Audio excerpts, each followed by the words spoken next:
Hello viewers, welcome to Candid Conversations with Ganesh Kuppala, Know Your Leader series. First of all, thank you so much for amazing response that has been given to this series, and you've been listening to a lot of the leaders across the world. And today, I have one more amazing leader with us, Darren Rodwell. For the people in Barking and Dagenham, probably Darren, you don't need an introduction, but because I have world audience, so I'll probably kickstart with a quick intro with you, Darren. Could you please, first of all, thank you so much for your time, and thanks for giving opportunity to sit in the town hall and do this interview.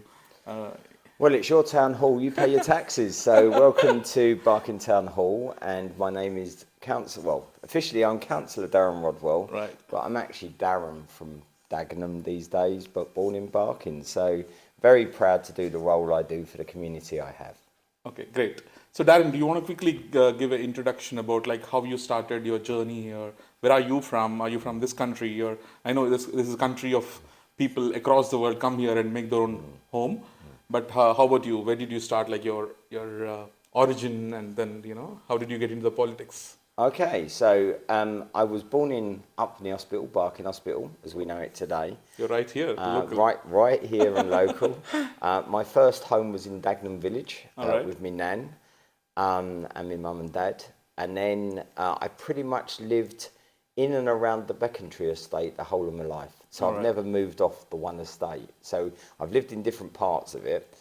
Today I've lived in my house for 30 years, Wow. which I got when I was a single parent. So I had to go out and buy a house because I couldn't get a council property 34 years ago now.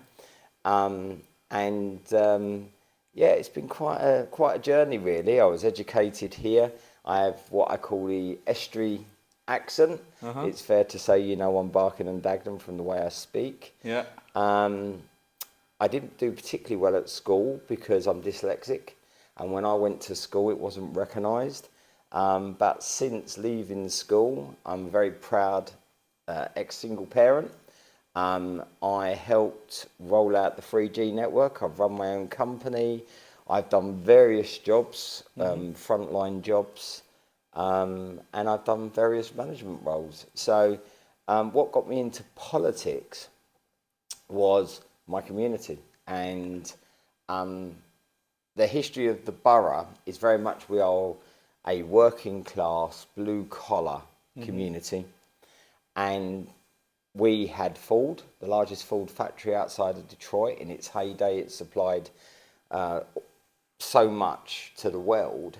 58,000 people worked there. 100,000+ people was the supply chain of this one factory. So you can imagine it was a big piece of infrastructure in the borough of commerce. So what happened in 2002, they decided to close the factory. That led to a spiral, a rapid spiral in people's opportunities and wealth. Crashed pretty much the local economy, and people were asking questions, and that brought in an extreme group called the BNP, the British National Party, who managed, of the 13 people they put up as councillors, they managed to get 12 of them elected. If they'd have put up 51, it's believed they would have got at least 36 elected, which means we would have been a far-right council. Now, people would say, oh, that's because people were racist in Barking and Dagenham. I, on the other hand, being the fact that I was born here, I've lived in this community all my life, would say it's because they felt isolated and alone and undervalued, and they had no hope or future. So, that will always be up for debate. Of course, there will be people in our community that have different views on many different subjects. Right. But for me, that's what got me into politics, because I didn't want to see the destruction of the community as I was viewing at the time, and it was really quite a time to be getting into politics. I gave up my company. I started working for a charity, helping the most vulnerable with welfare rights and benefits, and supporting people, so I could campaign, rebuild the Labour Party locally, and fight the BNP locally, and we also fought against Nick Griffin with Margaret Hodge, who was sitting MP today, and thank God we won. And now we have a brilliant community. We're the 10th most diverse area in the country. Brilliant. In my chamber today, I say my chamber because it's my borough and they're my people. Yeah. In the chamber today, there are 14 different countries of origin represented. We are the most diverse chamber in the country, as I understand it, which is a fantastic thing to be able to say. That just over a decade ago, we went from extreme right-wing hatred politics, to what we see today, which is inclusive, global, and changing and aspirational. Brilliant. And I can completely vouch for that. I live in Barking and Dagenham as well. And I can completely vouch for the diversity that we have seen. And my daughter goes to, my son, my daughter, both of them goes to schools in Barking and Dagenham. And the kind of diversity that I could see, Gascoigne, the school. Yes. And they speak 64 languages in the school, which is amazing. Yeah. I think one of the, I'm a person who moved from India. We, as a family, we moved here. But I still think that's one of the best decisions we have taken, because the kind of culture my kids are getting exposed to is amazing. The kind of diversity that... Gascoigne is a brilliant school. So it's the largest primary school in the country. Right. So we've got the largest primary school, the largest secondary school in the country, and we've got the second largest of both of them as well. So we have the largest increase of youth population in the country. Yeah. So in the last decade, or just over a decade, we've had 20,000 additional children. Wow. We've had 35,000 additional people moving to the borough.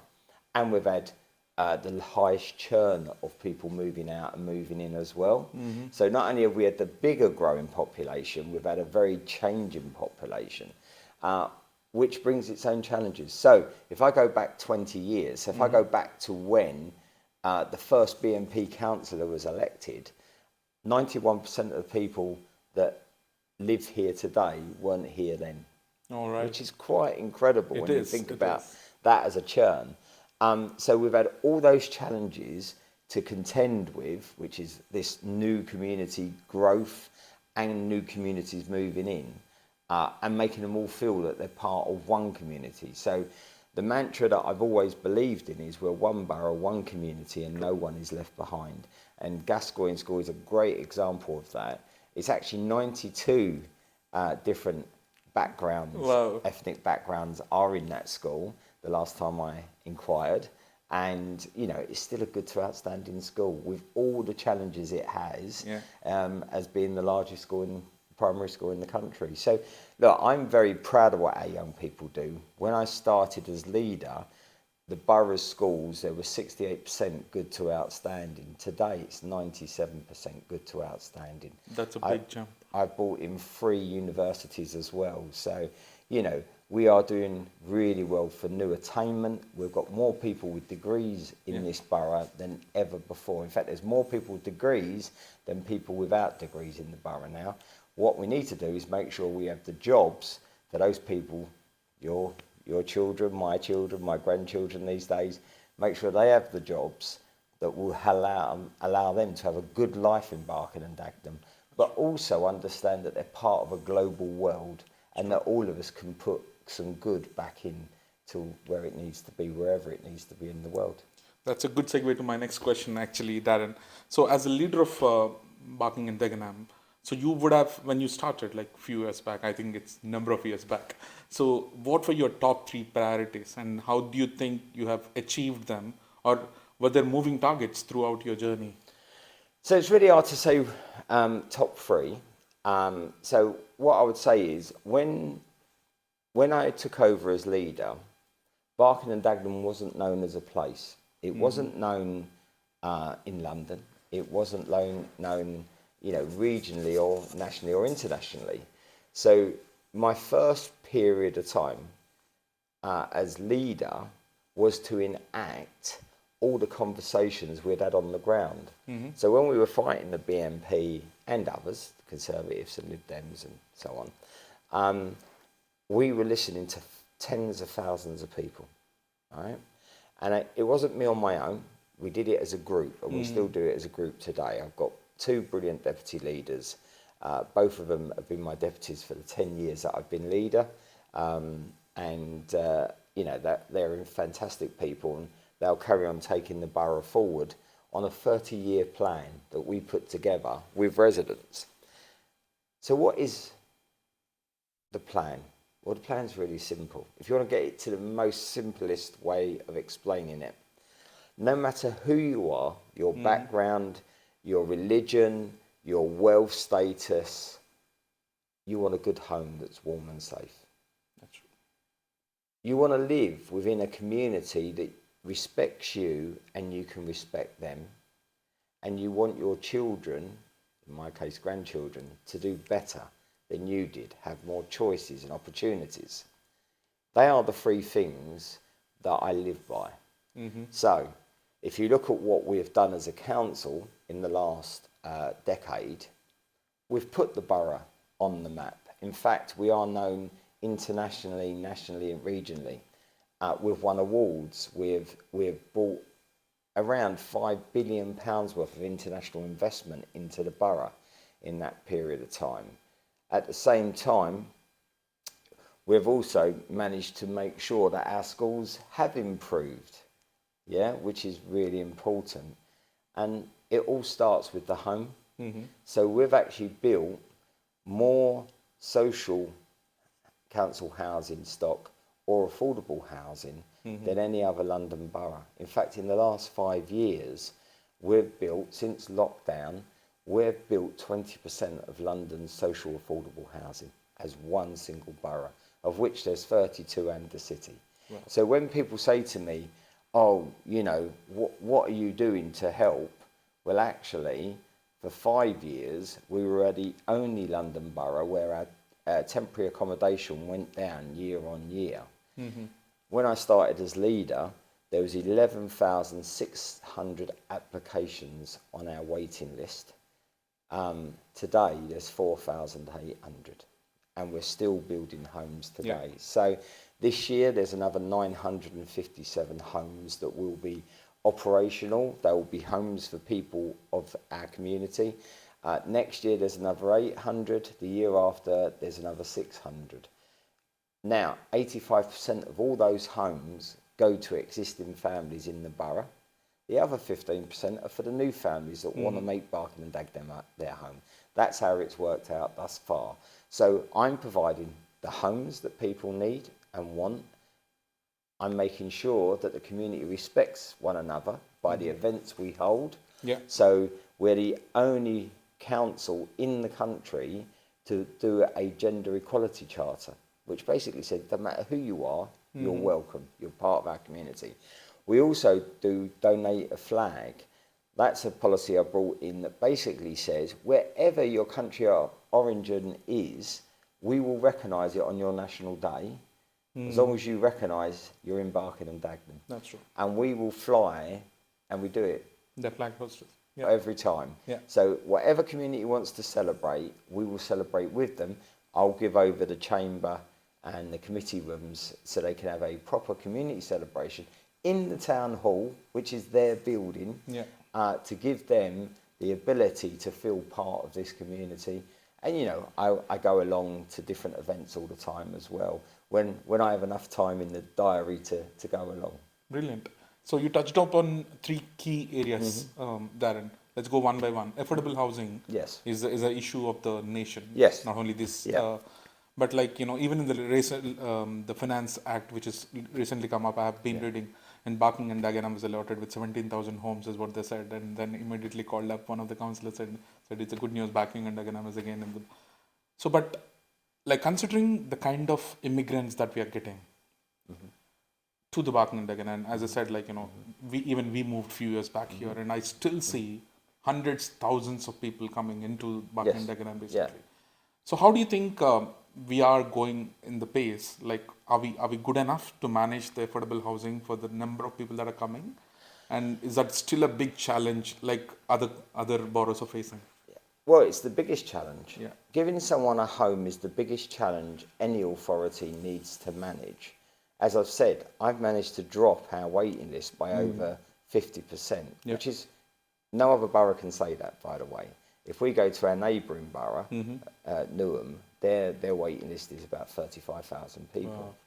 So, and that's not because they've done anything wrong. It's just because they haven't been able to do what I've done. And that's, you know, that management in different areas comes in different ways and at different outcomes. So I've very much pushed with the team, and it is a team of all councillors, that we needed a vision that everything starts with the home. And that's what's allowed us to build 20% of London's affordable, social affordable housing. So if national government had given us the funds that we've been requesting, actually we'd be much further down the road. But austerity has been a very big challenge for every council, and especially for somewhere like Barking and Dagenham, where we've had the highest demographic change, we've got the highest youth population, we're the 10th most diverse area in the country, so immigration of population is a issue as well, not in a negative way, but in the fact that we've had to change our services to accompany the challenges that come from different communities. And by working the way we have, so we do a lot of data insight, so we get regular updates. We've got the best data insight team in the country, in local government, and we do a lot of work around making sure we understand what those changes are, where they're coming from, what those changes will mean for the services that we provide. So most people don't realise in local government, for every pound we had in 2010, we now have 60p of it. Okay. So if you look at that in real terms, you're looking at we've lost nearly half the money we once had, but the growth in population and demand is probably gone up by about 40%. Yeah. So if you was a business and someone said to you, right, half your operating monies, but grow your customer base by 40%, most business people go, really? Irrational, how's that going to happen? Yeah. Well, that's what we've been asked to do. And, you know, despite having the recognition of the highest poverty indicators under the census, so this is, you know, the national census, we've got the highest poverty recognition in any area of the country. So worse than Blackpool, Scunthorpe, Burnley, any of these places where people say, oh, you know, the north needs levelling up or whatever. Yes, they do. Those people need as many options as we need options. But we're very much like a mining town of the north of England on the east of London as part of the capital city. And what we've got to try and do is make sure our young people get the options from the greatest city on earth, the most diverse, you know, the number one financial centres globally. You know, we've got the arts, the culture, logistics, you know, there's so much we're doing. So whilst, yes, there is challenges, and I'll always recognise challenge, with challenge comes opportunity. Yeah. And what I've seen in this borough is we've taken the challenge of that demand and we've turned it into opportunity for our community to thrive. And as I say, you've seen that because our children are doing better than they've ever done in their past. And that's with all the challenge of deprivation and poverty. And another ONS figure, so Office of National Statistics figure from the census was, we're the happiest place to live in the country. Yeah. So we may be one of the poorest or the poorest, but we're the happiest. So what that says to me is you don't need money to make you happy. You need a good community that you feel safe in, that your children can thrive in, and you can live in a home that is warm and safe. Do that, people want to move forward and they have hope. True. And that's what I believe in. I completely agree with you, Darren, on that. And the camaraderie that you provide as a leader of the council. And, you know, I personally approached you a couple of times, and we run a cricket community here, you know, Bharat Cricket Community, and you've been there as well. So we started here and we have grown significantly in the last few years, and we are like 700 plus Indian cricketers now. And the families and all, like, you know, 2,000 people from this small town, which is amazing. And the kind of support that we have received from, you know, the council and the leaders like yourself and all the councillors is amazing.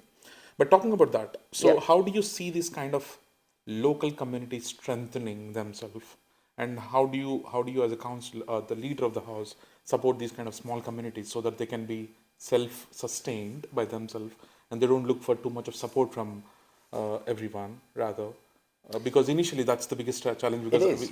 running a community is a big challenge. Yeah.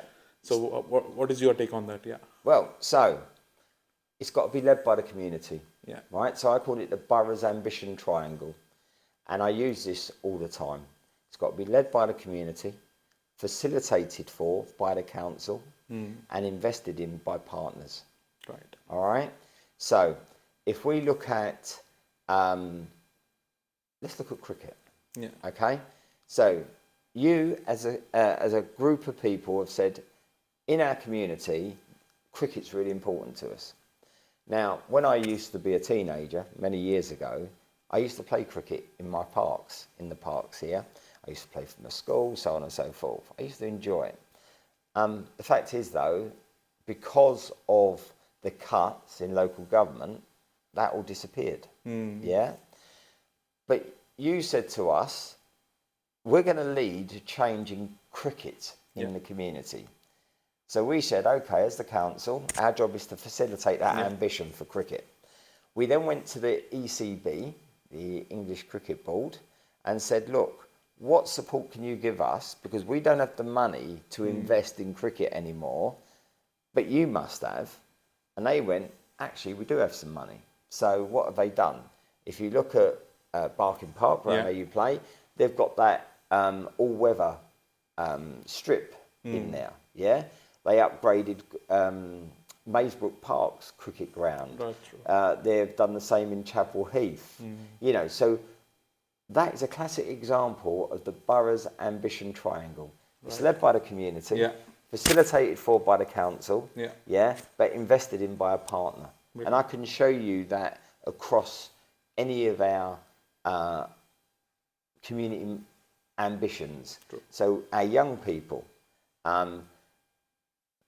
we've lost nearly 75% of the funding for youth services, which is massive. Bearing in mind we've had the highest youth growth in the country, you know, it's disastrous for young people. But we have a youth network. So first of all, I brought in a young mayor. So that means I have a meeting with the young mayor every sort of 4 to 5 weeks, so I can hear of the problems that young people are worried about. We have youth councils, both a separate one and schools, so all schools, and again they're invited in to have conversations, so again we hear from them as well. But we did something called the Youth Zone, and we were the first London borough to have a youth zone, which is a £6.5 million investment in our young people. It's like a leisure centre for young people, and round about 200,000 young people have gone through its doors in the time it's been open, and it opened just before COVID. So when you think about that, that's an incredible piece of investment into our young people. And that's on the wider network of youth networks run by faith, non-faith organisations. The organisation you're running, you know, you're still part of that network, whether you know it or not, because there's probably over 200 different community-led initiatives in the borough that we will try and support as a council, because we know what you're providing, we can't provide. But if we can help facilitate that, then it gives our young people that feeling that they're being invested in. And that's what's really important. And that's what we've got to continue to do, to develop our young people to feel that they are as good as anyone else, and they should have the opportunities like anyone else. And that's what we're starting to see now in our young people. So you spoke about youth, and we spoke about a lot of sports stuff now, but I also want to kind of allude to the fact that, you know, women in Barking and Dagenham is extremely empowered, and I've seen that, I've witnessed it through the communities as well. And we recently, I think you have opened the Women's Museum as well. So do you want to talk about women's empowerment and the kind of... Oh, absolutely. What is council thinking about, like, making it more bigger, and what was thought process behind the museum? Okay. So, as a young man living here all my life, my whole life has been run by women. So from my early days, it was my mum, my nans. They were very much the powerhouse in our families. So if my nan called a meeting, all my aunts and uncles used to go along, all the grandkids did. If my mum said to my dad, this is what we're doing, that's what we were doing.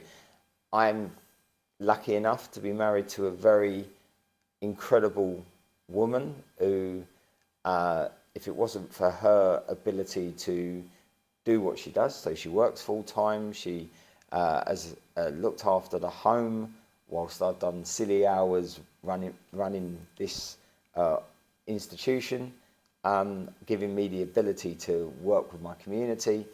I wouldn't have been able to do any of that if it wasn't for my wife. And that's really important to me. So I've always been very interested and proud of the borough's history. And if you know our history, you would know that women have been a very major part, actually, a very major part of what this place is about. So the first woman playwright was St Ethelberg, who was the Abbess of Barking. There's been 4 queens of England who were the Abbess of Barking. There's been countless princesses who was the Abbess of Barking. The most powerful position a woman could hold in Saxon Norman England was to be the Abbess of Barking.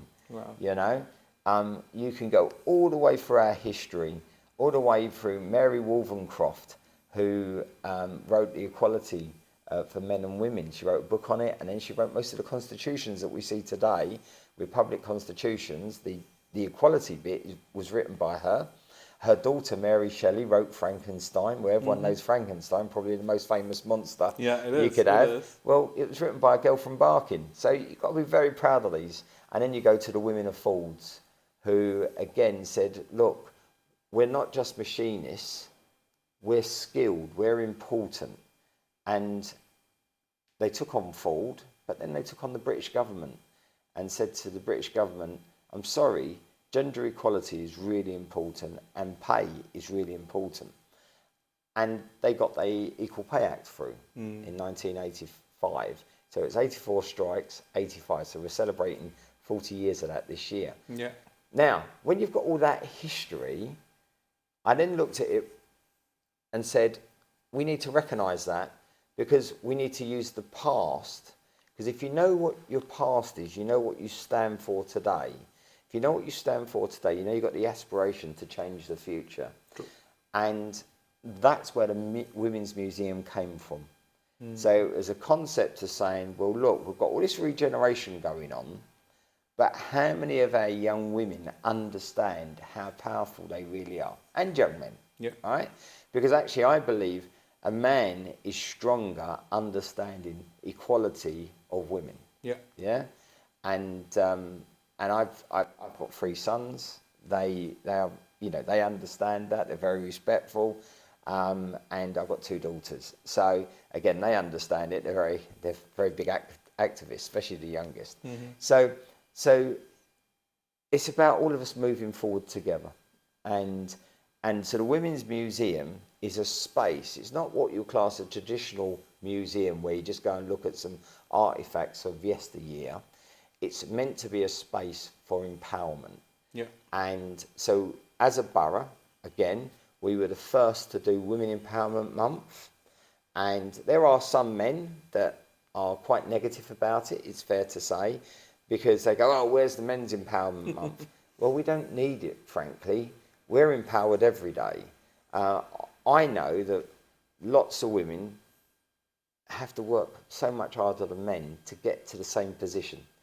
So whilst there is no tokenism in my organisation, I know that actually I get a lot more from the women that are in the roles that they're in. So if you look at the council, actually we're dominated by women senior management. Our chief executive is a woman. And your mayor is women?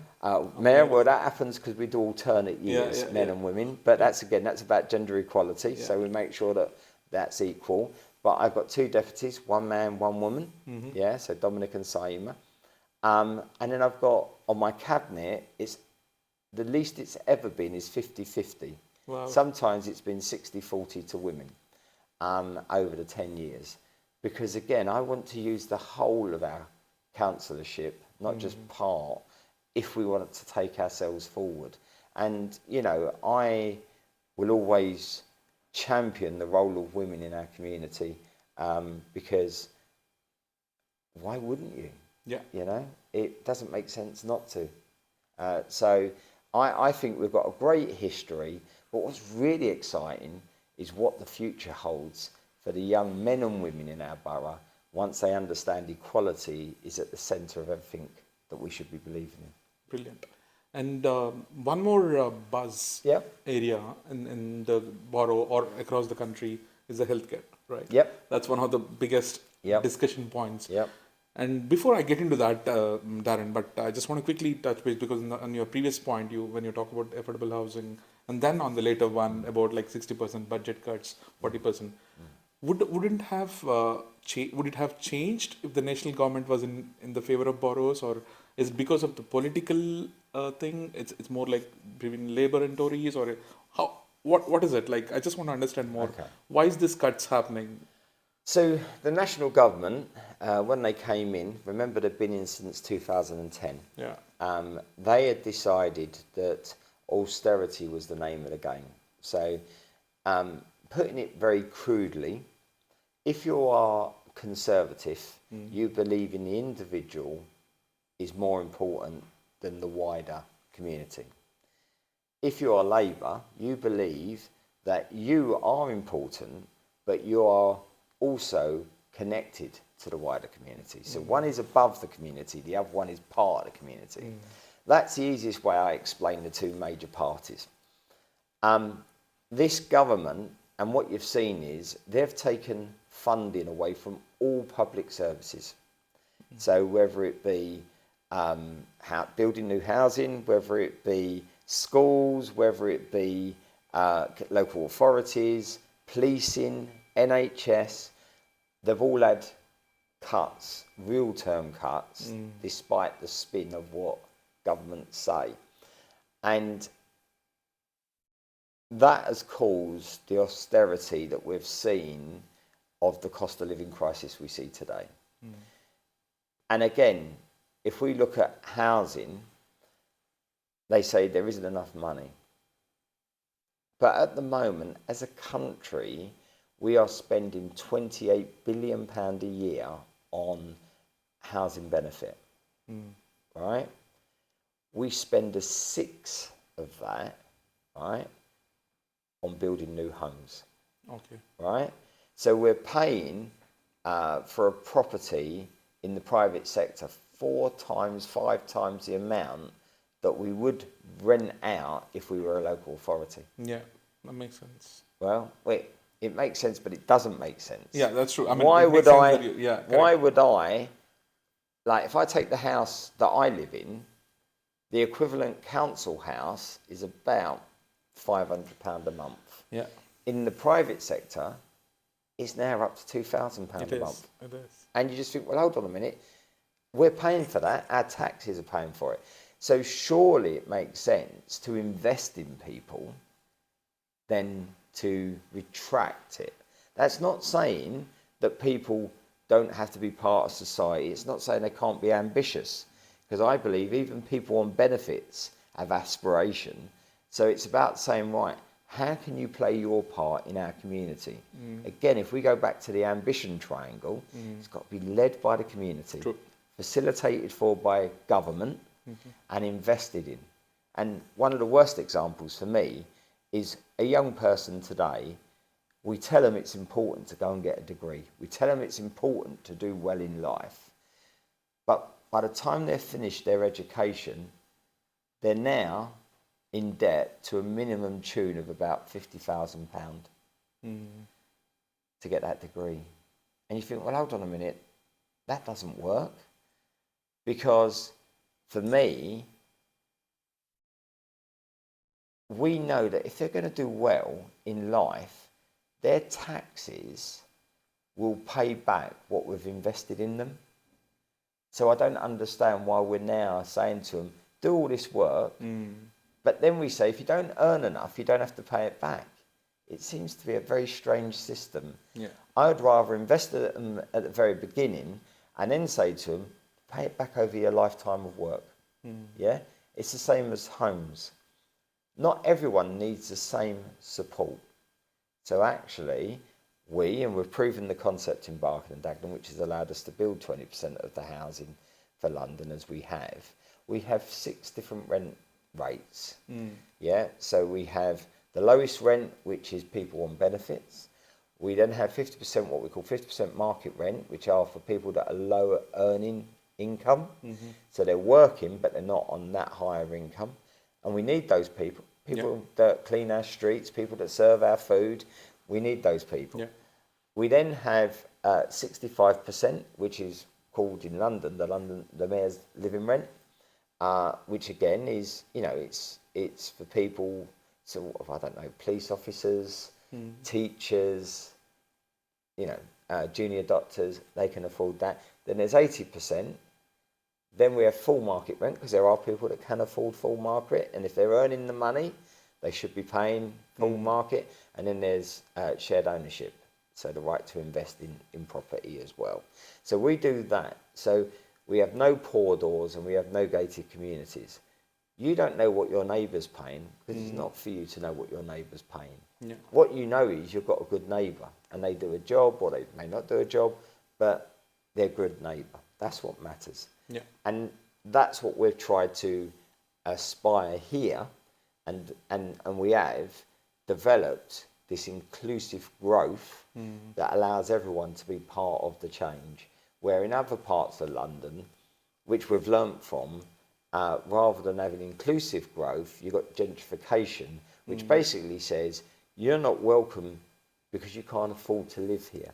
Yeah, I don't like that. I believe someone like myself should always be able to live in the place that they've called home all their life. Yeah. Yeah, and new people moving in from whatever country of the world they come from should be given the same opportunities that I want to see for my own family. Yeah, makes sense. And in terms of healthcare, Yeah. as you mentioned, Yeah. one of the major pillars in the Yeah. society is the healthcare as well. And how is that, with the support of national government? I know you mentioned about a lot of cuts, but how is the borough doing in terms of healthcare statistics? So look, we've got some of the worst healthcare outcomes because of deprivation and that changing community. We can't hide the fact that, some of our communities, if you take obesity, diabetes, it's prevalent, some of it's lifestyle of communities. I'm overweight, but I was not that long ago classed as obese, if you do the body mass index. And I've got to take responsibility for that. I do a lot more walking and cycling, and well, not so much cycling, but running and stuff like that today, because I'm getting older and I've got to stay a bit fitter. So there's a relationship between the individual and the family, and then there's a relationship and the wider community, and then there's a relationship between the state institutions as well. And the NHS, it's fair to say, is a national health service, but what we've got to make sure is it's locally accountable. And the ICS, which is a new system that the government's brought in, has us connected with 7 other London boroughs. So to put that into proportion, that is around about 2.5 million people. Well, that's the size of, I don't know, Scotland. Yeah. Yeah. So when you look at it in that respect, there's a lot of challenges there. But ultimately, the national service, needs to be locally administered and responding to those changes and challenges. And that can differ between boroughs as well. Those 7 London boroughs, we're all going to have our different challenges and opportunities. So how do we work together, which we really are working together now? And we're starting to see that primary care, so before you get really ill, there's things that you should be doing, and we're starting to work with our NHS partners, our doctors, GPs, dentists, and we're starting to show that primary care can answer a lot of the questions that are That's being true. challenged to us at the moment. And the best example of how we work together as a community, as the local authority and the NHS, was COVID. Yeah. So when we looked at COVID, we had BD-CAN, the Barking and Dagenham Citizens Alliance Network. That was 85 different organisations of different sizes, different backgrounds. We as the local authority took in all the concerns that we were hearing from the community. We would then feed that out to those groups. Yeah, we had a network and the NHS was part of that. And we were able to keep so many, and I mean, 30,000 families and individuals had support through that network, through COVID. When it came to administering the vaccine, we opened up the Broadway Theatre. We had the NHS in there overseeing it, but we had hundreds of volunteers from the community supporting it. And it was, at one point, the best example in London on how to work together to get everyone vaccinated. True. So, do I And think... kudos to all those communities who did amazing effort. Yeah, it was incredible. Yeah. Now, do I think we're where we need to be? No, because the NHS has also had a problem of not having funding by national government over such a long period of time. So, of course, it's now going, well, actually, we can't keep doing what we've been doing, you know. So what I see at the moment is, in 1997, when Labour was last in charge, we only had to fix the hospitals and the schools. In 2024, if they called a general election this year, every part of what is the national infrastructure at a local level, regional level, or national level needs fixing. And the NHS is going to be, there's 4 pillars in our society. The first is the NHS. The second is housing. Yeah. The third is social security, i.e. benefit support. And the fourth is education. Those 4 pillars have been eroded over the last, 40 years. But if you go certainly the last 14 years, it's been a destruction. So what we need to do is reinvest in those 4 pillars, which are the framework that allows all of our community to move forward. Yeah. So we need to build more housing, like we did 100 years ago when the estates were built that I live on and others. We need to make sure that we invest in people in the future for the future skills and jobs that we need, and not at a cost that makes it unattainable for most, because actually that doesn't help the country. Yeah. We also need to make sure that the NHS is invested in again. The last time Labour got in, we managed to cut all the waiting times. We managed to invest in our hospitals. Unfortunately, we've got to do that job again, so that's really important. And then the last one is social security. Yeah. It can't be right that people do not have enough money to live on. It can't be right that we're saying to people, you've got to make a choice to either eat or put the heating on. Because actually, damp and mould, a whole issue around damp and mould, which councils are being told off for by national government, is because people can't afford, in some cases, can't afford to put their heating on. They keep the windows shut because it's cold outside, and mould then starts to happen. So, and you know, we need to start investing in people again. And people will say, oh, we don't have the money. Well, we do have the money. We just need to redistribute some of the wealth that some people have been able to acquire over this last 14 years. And I've got no problem with people making money. I'm not a communist. I am a socialist, but I'm a pragmatic, socialist. So people have to make money. It's the way the world works. But what they also have to do is remember their social responsibility. True. So you make money, but you remember about those people that can't make money. And if we can do that, then everyone moves forward. They have a good life, and so do those people that are on the lowest income streams in our society, because no one should be starving in their home. That is my personal opinion. Absolutely. So you touched upon a couple of very, very interesting topics and very important at the moment. Two major elections are coming up. Yep. May the 2nd for the London Mayor and the GLA members. And if they call out 2024 general elections. And there's also a year of elections across the world. Yes. US is going through the elections. India is going through the elections. One of the big democratic countries are going through the elections again. And across the world, there are a lot of issues. And because you are the leader of one of the boroughs who have rated the top diversity, you would have seen communities coming from the countries where they're really struggling at the moment. You know, the Middle East struggle, you know, Palestine, Israel, and you know, all this matters now. So, two questions on this now. Number one, let's touch upon the May 2nd elections quickly. And what do you think should happen? And what do you think people should do, I mean, in their interest? So look, and then talk about general elections as the next one. Yeah. So let's go with the mayoral election. Yeah. Of course, Sadiq Khan has done an incredible job for London.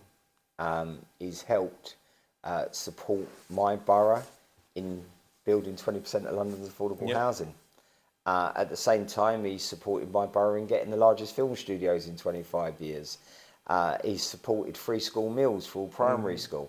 You know, so there's some really important things that the mayor has done in a time when the government was anti the mayor.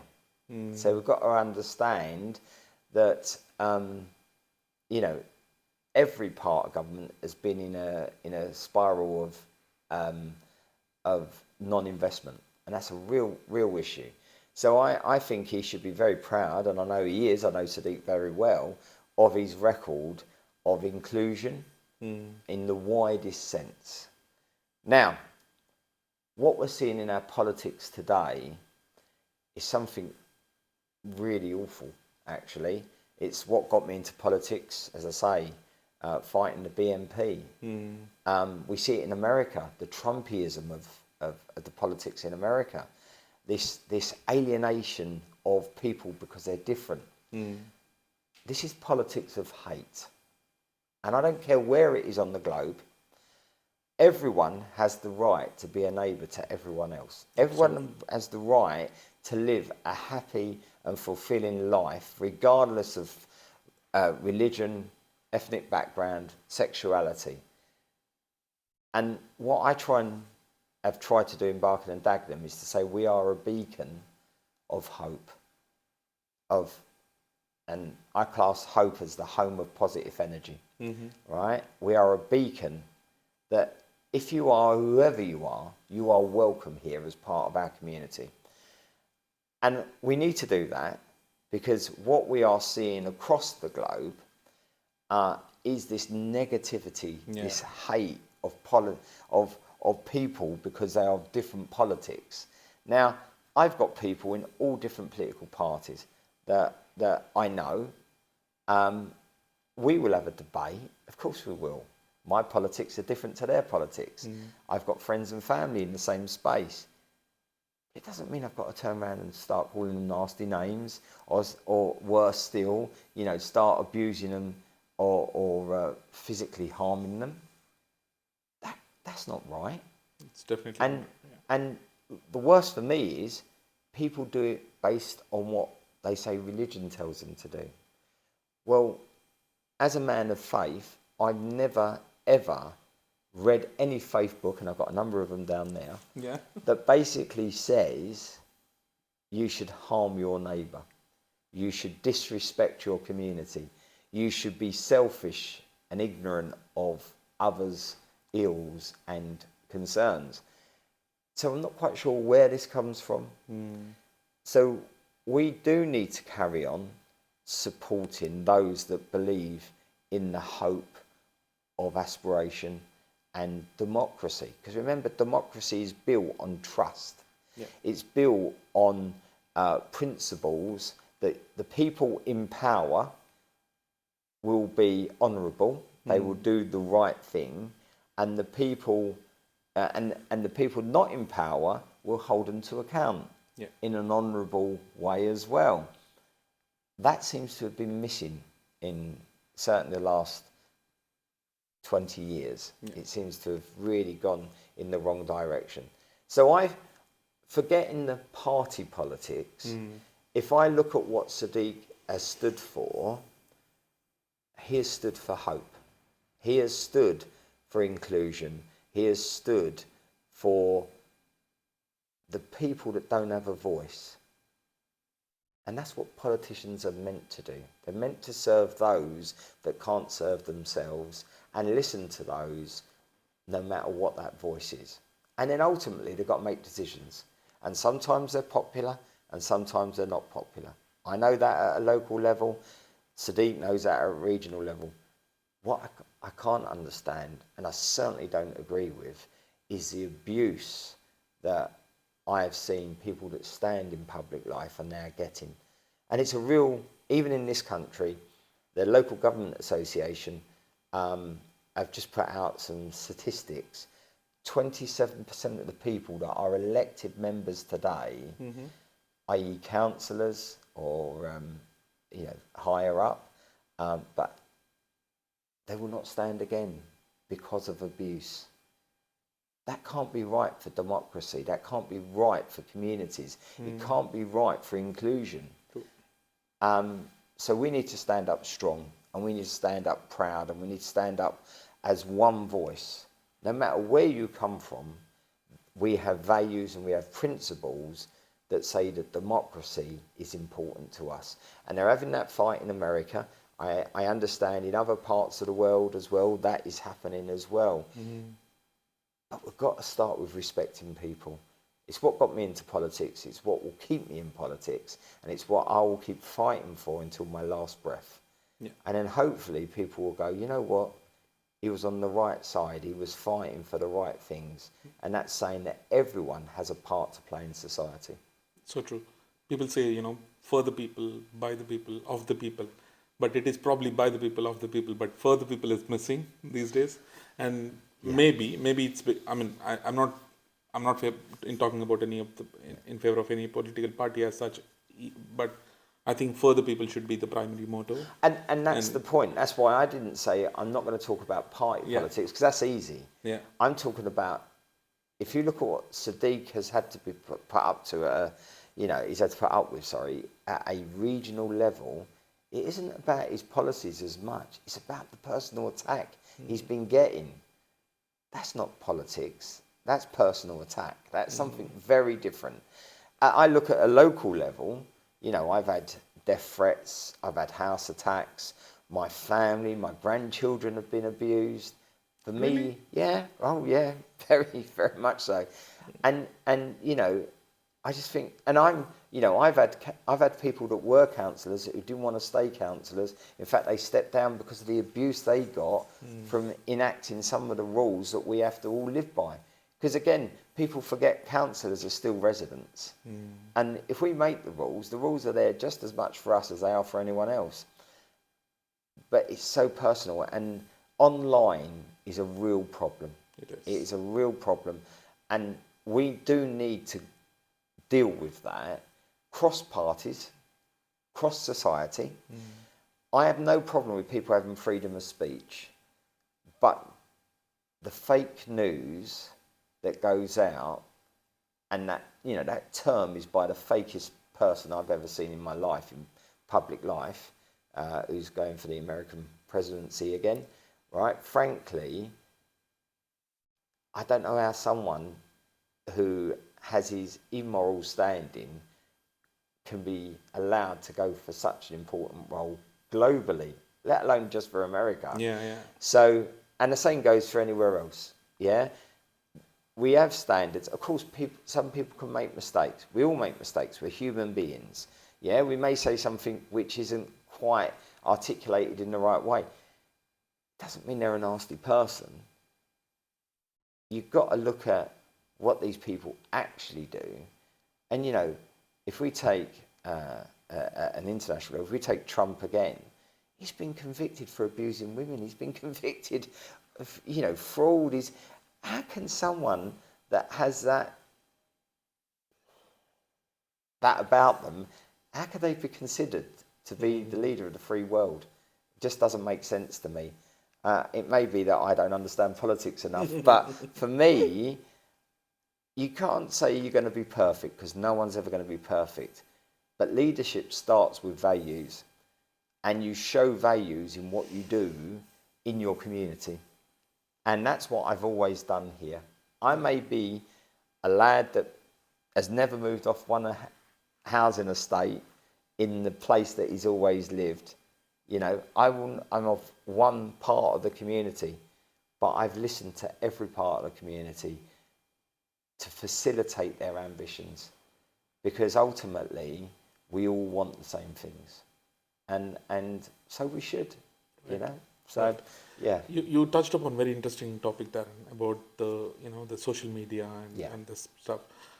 I always wanted to ask this question to the leaders. Oh, okay. Go on then. Met Police. Yep. Right. The way, and because I've been being a father of two children, of Yep. 12 and 13, I always worry when my kids go out. They're into secondary schools now. We hear about this crime, the teenage crime. You hear about this. And we hear about, like, at the same time, I've been speaking to Unmesh, I've been speaking to other leaders as well. You'd have seen my interviews. Everyone's concern is, like, do we have enough resources in the police? One is the physical policing that you have to do. Yep. But there's also cyber security and all that stuff. So Met Police has to be strengthening even more further. Otherwise, there's no way. I don't know how we're going to deal with it. Because you are going to be, you're also going to be the contestant for MP. Oh, you will have you will have this as part of you will be sitting in Westminster in some time. So people are making policies and decisions around it. I think shouldn't Met Police be top priority at some point, and how we dealing with this, especially with this teenage crime, knife crime? Yeah. So let's get it all into perspective. Yeah. Right. So, we think it's worse today because of the internet, because we have this 24/7 explosion of information. Yeah. Now, some of it's true, and I've got to say a lot of it isn't. No. Yeah. So I often say, and I've said this publicly before, Facebook, and not just Facebook, but any of these platforms, I say online is an echo chamber of negativity. Yeah. And when you've got that daily, it makes you more fearful. Yeah. Yeah. But if you think about it today, we have more technology today that keeps people safe than we've ever had in my lifetime. That's true. Yeah. So true. So when I used to go off and go and cycle with my mates, and we used to go out to Ongar or wherever it was, we'd be 15 miles, 20 miles away from home. Didn't have a mobile phone. In fact, my mum and dad didn't even have a phone at that time. No tracking. No tracking. Yeah. We had no ability to know where our children were. Yeah. Right? There was a lot of things not spoken about. So true. Yeah.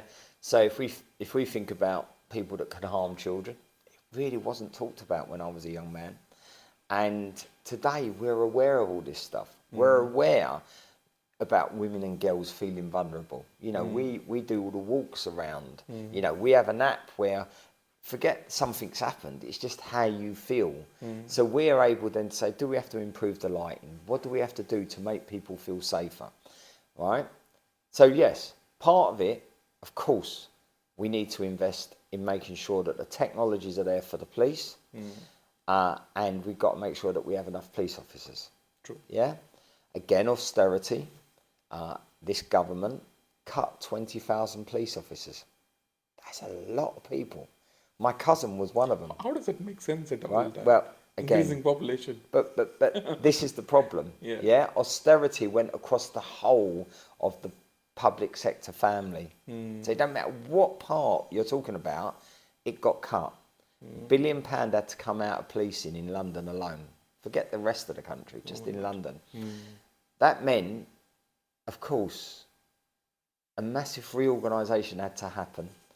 And then some wrong people that don't have those values got in. Now, with any big organisation, there will be bad people. Yeah? What you can't do is tarnish the whole. You can say, we need to improve here and this needs to be better there. And I've done that. Trust me, I have come out publicly and said, I'm not happy with the police on this. But ultimately, I am very, very proud of our police. Yes. And the reason being is because our police by consent. They don't carry guns as a rule. Yeah. Yeah, they are polite. They are the people you go to when you need help immediately. Most friendly police in the world, maybe. I think I don't know of any other country that have a service like we have. Yeah, and I'm not, as I say, I'm not saying they're perfect. There's many times I've called them out for many things, right? But I know what they're trying to do is their best in really difficult circumstances. What they really need is to come into the 21st century with the right technologies. Yeah. What they really need is the right investment again. And we need collectively to say, what do we want our policing service to do in our national city? Because they don't just do stuff for London, they do stuff for the whole country as well. So we've got to decide what it is we want to see. Do we want to see community policing as a major framework? I personally think that's the right way of going. Mark, the new commissioner, he believes in that, which is good. The mayor certainly believes in it. He's been invested in it. Now, again, people I've heard moan about the fact that there's the mayor's bit in the council tax, so there's the mayor's slice, if you like. Well, that money's going into services that support our communities. So I don't understand why people would go, oh, that's terrible. What they should be saying is, why do we have to do this? Oh, we have to do this because the money's been taken out at a national level. It's the same as what we do at a local level, So when we look at it, it's about what do we want to see as a society? Do we want the ability for our children, no matter where they are, to be supported if we can't go and support them? Simply, that's a yes, right? Well, we need to have a police service that has the ability to do that. Yeah. Now, again, some of that also links into local authorities. We need, and we are, working much closer now with the police in these issues. But some of it also links into the courts. The court system is in a terrible state because of the fact that the money's been taken out of it through austerity. So no matter where you look, it ultimately comes down to the lack of funding. And I know, I talk to the police again, I have meetings with them on a monthly basis, and I know that they want to do a good job. I know they want a safe community, right? Now, again, people tell me how dangerous it is out there. Well, it's not, right? I get all these statistics. Now, people go, oh, yeah, but they're lying. Well, no, these are statutory bodies. They have to give over statutory information. Now, if people are not reporting it, as I often say to people, we're not mind readers. Yeah, right? So, we only know what is being told to us as institutions. And our biggest problem in Barking and Dagenham is actually our crime levels are not high enough to warrant to get more investment from the police. Which is, a great thing to say, really. Right? But when you say that to people, they go, "Oh, that's not true. It's really dangerous." It's like, well, no, actually, the facts prove the opposite. The data shows the opposite. So whilst I'm going, we need more, they're going, well, actually, no, you not compared. So I think we were last I saw, take away domestic abuse, because that's a very different thing entirely. Right, but if you look at what I would call recorded crimes on our streets, so on and so forth, actually we are probably the 6th or 7th safest borough in London. That's true. Which and I is can incredible. I can completely vouch for that, Darren, because as a community leader, we do sit like in our bi-weekly or twice in a month. We sit and talk about what are the areas that we should focus on as a community, and then we always kept on saying that we are actually one of the safest boroughs, so we don't really have to worry about it. That's a good thing. Okay, now let's move into the general elections topic. Probably, I know we're close to the time as well. That's okay. So, congratulations. First of all, you're going for the MP, and what's your? Why from leader of Barking and Dagenham to the MP of? What was the thought process? Okay. So, I never ever thought I'd be a councillor. Okay. I never ever thought I'd be a council leader. I have been honoured to be the Labour candidate for Barking because my community asked me to. So it was never for me to go, oh, that's where I'm going, that's what I want to do. That's never been my plan. And people say lots of things about it, nice things, some not always nice, but most people are nice. And they go, oh, you can do this and you can do that. Well, again, I don't know. I've got to learn a role, you know. I've done this role for nearly 10 years. It's 10 years in May. And I think I've done a pretty good job at the role. I think I've got something I can give. But what was really interesting was in the Labour Party, when we choose our candidates, I always thought this would be a women-only seat. But the National Labour Party now have over 50% women, so that couldn't be the case. So it was then opened up as a you know, all comers, if you like, men and women. And I wasn't even thinking about it, if truth be known. It was some of my councillors come to me and said, look, we've all been talking. As much as Margaret's been a great MP for us, she's never lived here. She didn't understand the community. You've always lived here. You've led the community through so much, from supporting Margaret through to making the changes in the authority. Actually, you'd be a great ambassador for the people of the place. Would you consider it? And if I'm being honest, it was one of those where enough of them come to me. I went home and said to my wife, look, I may have an option of going for the seat. What do you think? And she said to me, what does it mean? And I said, well, it means I'm going to do a lot of campaigning for quite a while. She went, well, there's nothing new in that then, is there? I said, it means that I may be able to do less hours because I've done 80-hour weeks for 10 years now. Well, that's tremendous amount of hours. It's a lot. It's a lot. Yeah. My daughter, I've been in politics as long as my daughter's been alive, my youngest. She's taking her GCSEs now, you know. And they must be missing you, Darren. There is a bit of that. Yeah. There is a bit of that. So I sort of said it meant I could spend a bit more time with the family, which she thought was a good idea. But ultimately, what she said was, they need more real people back in politics at a national level. Yeah.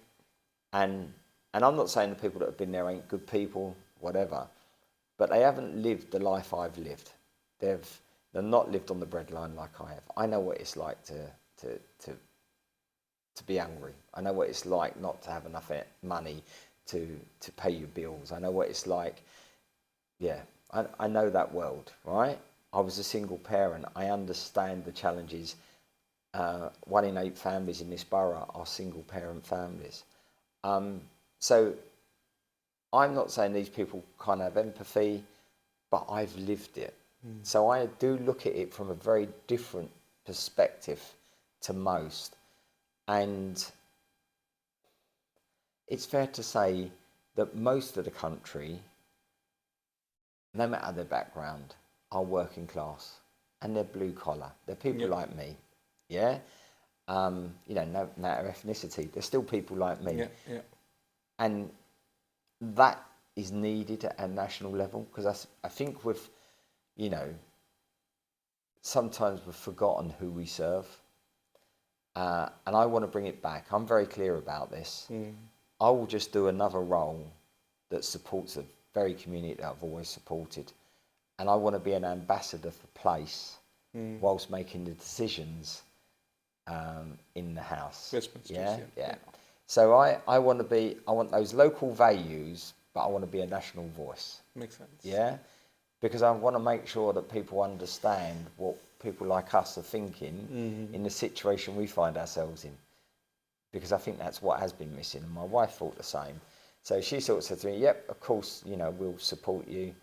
And with her support and with the support of councillors, colleagues, friends, I've been lucky enough to be the candidate, and I've just got to wait and see what happens when they call it, and see what happens from there. It's real challenging times though, Darren, right? I mean, across the globe, Yeah.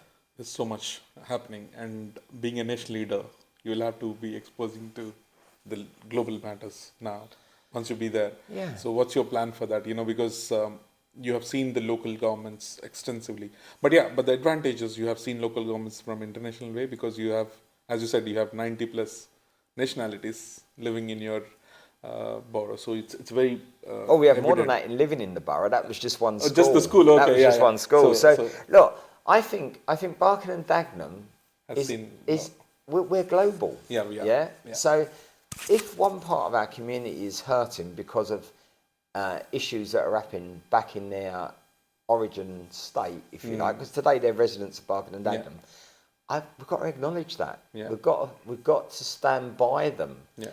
And that's what we've always done. And, it's not about who's right and wrong. That is politicking. Yeah. It's about what is going on with those people. So hate is hate. It don't matter who perpetrates it. It's still hate. And if you are hurting people just because you have a different belief system to those people, that is wrong. Yeah. And I don't care whether I'm a local ward councillor, whether I'm the leader of a council or an MP, Yeah. I will still stand with those that are the victims of hate. And I have done. And I will continue to do that, because that's what's in my DNA. My job is to stand up for those that can't stand up for themselves and articulate that concern. Yeah. And I have done. I have done on international matters in the past. As the leader of the council, if we take Middle East, I've made public statements on it. I will continue to do so where appropriate. It's not about making a commentary, because I can't change what's happening now. Yeah, yeah. All I can say is it's wrong, Yeah. and I've done that, and I will continue to do it. And like you say, I talked about Trump earlier. Yeah, I'm quite clear in my values, and absolutely. my values are not what I believe Trump's values are, Mr. Trump's values are. And frankly, I will always say, I'm sorry, you're wrong. And I've got the right to do that. I live in a democracy. Absolutely. The same as you have the right to say that I'm wrong. Absolutely. And again, people live in a democracy. It's when it goes across that line, and that's when democracy becomes under threat. True. Because people have the right to vote for what they believe in, and the right to say. But with those freedoms come responsibilities, and we're all responsible for democracy. Makes sense. All right. So now I'm into the last section of the Okay. interview now. So now, recently, every conversation that I'm having, the common question is 10 Downing Street is going to see a new faces? That's the common question, right? So what is your answer to that? Is number 10 changing the leadership? I hope so. Yeah. I hope so, yeah. I think that Keir Starmer will make a fantastic leader of this country, a Prime Minister of this country. I think Rachel will do a fantastic job. She's made it very clear what we can and can't do, and we need that. I thought Gordon Brown was an excellent Chancellor, and I think Rachel will be just as good. I think having Angela Rayner as the deputy leader and deputy prime minister, I thought what Keir did to put Angela in charge of housing and community shows how important it is now. She understands that. And she does, because she's got a very similar background to my good self. Yeah. So actually, you've got someone who's lived it, who understands it, can taste it, and that's really important, because what it says to me is the Labour movement is now talking about the majority, not minority. Yeah. We've had 14 years of government about minority. You're important, the rest of everyone else isn't. And what has that given us? Well, actually, that's given us worse services, more expensive services, and it's made the gap between the have and the have-nots even wider. So I think it's going to be a tough ask. As I said before, in 1997, we only had to rebuild the schools and the NHS. The rest of the infrastructure was okay. today, Keir and the team have got to rebuild a whole country. But it's going to take all of us to be part of that. Yeah, yeah. Yeah? Even those that disagree with him will still be part of it. And I think that he's already shown what he's managed to do with the Labour Party over this very short period of time, him and the team, and with the new people moving into government as well. There's a lot of people from local government, like myself, the other leaders and wider local government councillors as well. That will be really important and interesting, because we need a much stronger join up between local, regional and national government. So true. We need to show that actually there is still a value, where at the moment we've been like administrators to cuts. Yeah. We actually need to be the facilitators of investment and opportunity. And that's going to be quite exciting. So I would hope, whenever it gets called, now I personally believe it won't be until the end of the year, because I don't believe the current government sees any benefit in going to the country, because they know what the country's going to say. Yeah. This has now gone beyond politics. This is now people saying, we've listened to you long enough, we've given you enough chances, we're now not satisfied with the outcomes, so we want something else. And I believe Keir and the team will make a massive contribution to the UK, but also globally. Yeah. Because we will be that global voice of reason again in talking about what the hope factor of democracy is about. Yeah, makes sense. One of the biggest challenge, if whosoever is the new government is going to face, is standing back on the economy and making sure, because UK, we used to be the 5th largest economy in the world. We are now the 6th. That's India right. India beat UK already, and India is growing very stronger in the next few years. But we've got to understand, India is a very different type of economy. True. So the issue that we have all that social infrastructure. Yeah. India has very little. True. You're right. So you are right. They are. But the country is much bigger than ours. Yeah. But I think what will be interesting for India, the same it has been for China and other big, is what do they do with their communities? True. How do they take those communities along? That's true. So yes, I agree. I mean, when you think how big the country actually is, we are still punching way above our weight.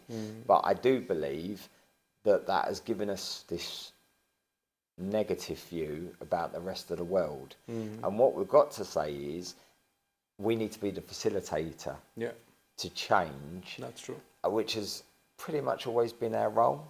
You know, and I think the Commonwealth has a massive part to play. But we all grow together, right, Darren? Like, and that's the point. The fundamental thing. Yeah. That's the point. Yeah, it's not about me and against you. Like, it's not about India versus UK. It's not about US versus UK. It's about we all go together. The G7s or the Commonwealth, all of them. But that's the whole point. Yeah. We all build wealth together. Yeah. And then we've got to make sure that wealth is then distributed correctly. True. So everyone benefits. It can't be right that we produce 3 times the amount of food we need globally, yet we've got millions of people starving. That can't be right. Not fair at all. No. Yeah. You know, we've got some serious questions to answer globally with the whole economy of, you know, let's be honest, greenhouse gases, all the other stuff. That's a big topic to understand. You know, we need to say, right, how are we going to produce our energy which isn't burning fossil fuels? How are we going to make sure that those people, wherever they are, India, Africa, wherever it would be, whatever continent it's on, how do we make sure that they have a future as well? Yeah. Right? Because if we don't do that, ultimately we lose out. So I'm an optimist. I've got to be. I'm in the Labour Party and I'm a West Ham fan. So, you know, I'm always an optimist that we will change the world for the better. West Ham is doing very well, by the way. Well, of course, we are the only football team to win the World Cup for the country. And of course, Barking and Dagenham were the people that did that. Sir Ralph Ramsey and Bobby Moore. So all right, it's been brilliant. Really good. I come to the end of my questions, Darren, but do you have any appeal that you want to make to my audience for the next coming elections in both, like, both the elections on May 2nd and the general elections. Okay. Like you can What I go for would the say- elevator pitch. Yeah. What I would say is, I can't tell you how to vote. That's not my job to tell you how to vote. I would tell you to look at what's being offered. Look at what we have done, I've done, if you're in Barking and Dagenham, as the leader of this community. I've always believed hope is so important, and aspiration is alongside hope. And I will continue to serve, and I know others will as well. But what I must say is use your vote. And especially in the mayoralty this year, it is so important because they've changed the system from being the fact that you had 2 casting votes to 1. And I would say that Sadiq has earned the right to a 3rd term. Even if you don't like some of the policies he's come out with, it's better to have him there caring about the whole community than only caring about parts of our community. At a national level, I think it speaks for itself. The country's broken. We need Keir as the Prime Minister. But remember, we do not have a presidential system. We have a parliamentary system, which means you've got to vote for your MP candidate. Go and talk to them, but take part in democracy. It's what gives us our freedoms. Brilliant. Thank you so much, Darren. Thanks Thank for you giving very your much. time. Thanks for hosting us here. It's My amazing pleasure. to speak to you. We touched upon a lot of good stuff. Audience, I recommend you to go through this, and Darren touched upon really very interesting aspects of various areas like housing, healthcare, all the pillars. And I liked your analogy of the how communities and authorities and the national government should work together. Darren, I think country is looking forward to, and hope you called it as your theme, which is the biggest thing for everyone today, right? I mean, we all are looking forward to great things happening. So thank you so much, Darren. Thanks again. Thanks for a your lot. time. Thanks for your time. Thank you, audience. Thank you.